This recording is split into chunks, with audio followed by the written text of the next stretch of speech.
Anganwadi sisters అందరికీ నమస్కారం. ప్రతి అంగన్వాడీ అప్డేట్స్ కోసం మన ఛానల్ని సబ్స్క్రైబ్ చేసుకోండి. వీడియోస్ మాత్రం లైక్ చేయండి, మీ ఫ్రెండ్స్కు షేర్ చేయండి. ఇక వివరాల్లోకి వెళ్తే తెలంగాణలోని అంగన్వాడీలకు బ్యాడ్ న్యూస్, ఇంకా అందని ప్రయోజనాలంటూ ఇక్కడ న్యూస్ అయితే హైలైట్ కావడం జరిగింది. ముఖ్యాంశం ఏంటంటే అంగన్వాడీ టీచర్లకి, ఆయాలకి రిటైర్మెంట్ అయిన తర్వాత టీచర్కి 5 లక్షలు, ఆయాకి 3 లక్షలు ఇవ్వాలని అంగన్వాడీ యూనియన్లు అయితే ప్రభుత్వాన్ని డిమాండ్ చేస్తూ వస్తున్నాయి. కానీ కొన్ని రాష్ట్రాల్లో అయితే అంగన్వాడీ టీచర్కు 10 లక్షలు, ఆయాకు 5 లక్షలు ఇవ్వాలని కూడా కొన్ని రాష్ట్రాల్లో ప్రభుత్వాల మీద డిమాండ్ అయితే చేస్తున్నారు. కానీ మన తెలంగాణ ప్రభుత్వం మాత్రం మరి కేవలం అంగన్వాడీ టీచర్కు 2 లక్షలు, ఆయాకి 1 లక్ష ఇస్తామని చెప్పేసి రిటైర్మెంట్ బెనిఫిట్ ఇస్తామని చెప్పేసి గతంలో హామీ కూడా ఇవ్వడం జరిగింది. కానీ ఇప్పుడు 65 ఏళ్ళు నిండిన అంగన్వాడీ టీచర్లు, ఆయాలకు మాత్రం కేవలం టీచర్కు 1 లక్ష రూపాయలు మాత్రమే ఇస్తున్నారు. ఇది అన్యాయం అని చెప్పేసి అంగన్వాడీ టీచర్లు అయితే గగ్గోలు పెడుతున్నారు, ఆందోళనలో ఉన్నారు.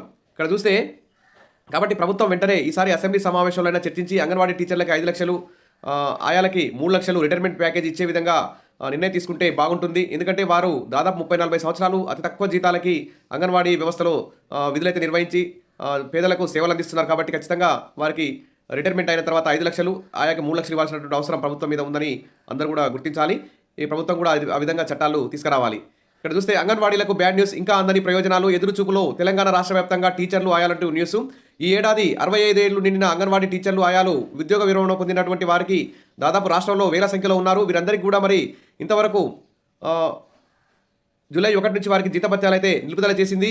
ఇటు మరి రిటైర్మెంట్ ప్యాకేజీ కూడా కేవలం 1 లక్ష రూపాయలు మాత్రమే వేసి చేతులు దులుపుకున్నారు. మరి సాయం అందని టీచర్లు, ఆయాలకు 5 నెలలుగా ఎదురుచూపులు తప్పడం లేదు. ప్రభుత్వానికి ప్రతిపాదనలు పంపాము. రిటైర్ అయిన అంగన్వాడీ టీచర్లు, ఆయాలకు సంబంధించి టీచర్లకు కొందరికి 1 లక్ష చొప్పున ఆర్థిక సాయం అందజేశాం. ఇక పెంచిన 1 లక్ష అందించాల్సి ఉంది. ఆయాలకు కూడా ఇంకా చెల్లింపులు జరగలేదు. అందుకు సంబంధించి ప్రభుత్వానికి ప్రతిపాదనలు పంపాం. కృష్ణవేణి మహిళా శిశు సంక్షేమ శాఖ అధికారి నల్గొండ ఇక్కడ న్యూస్ అయితే అలర్ట్ కావడం జరిగింది.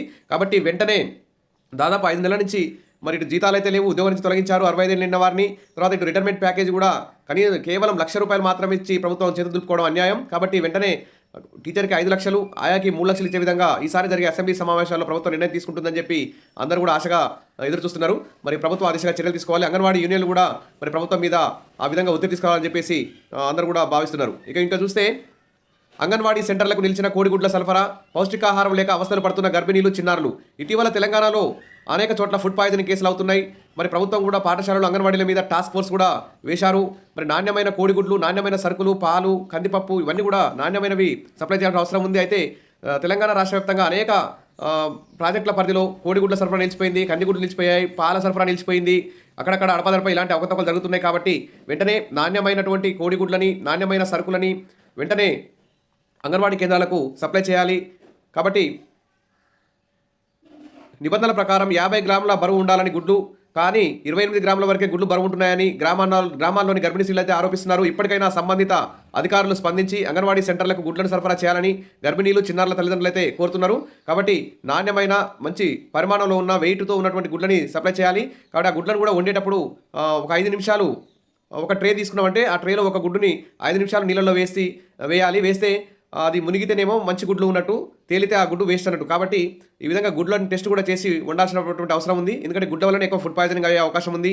కాబట్టి అంగన్వాడీ టీచర్లు, ఆయాలు చాలా జాగ్రత్తగా ఉండాలి గుడ్లని వండేటప్పుడు. వెంటనే ప్రభుత్వం అంగన్వాడీ సెంటర్లకు రావాల్సిన అన్ని సరుకుల్ని తక్షణమే సప్లై చేయాలని చెప్పేసి డిమాండ్ అయితే వస్తుంది. ఇవ్వండి ఈరోజు 2-3 important anganwadi news. Wish all the best. మరిన్ని అప్డేట్స్ కోసం మన ఛానల్ని ఫాలో అవుతారండి. Thank you.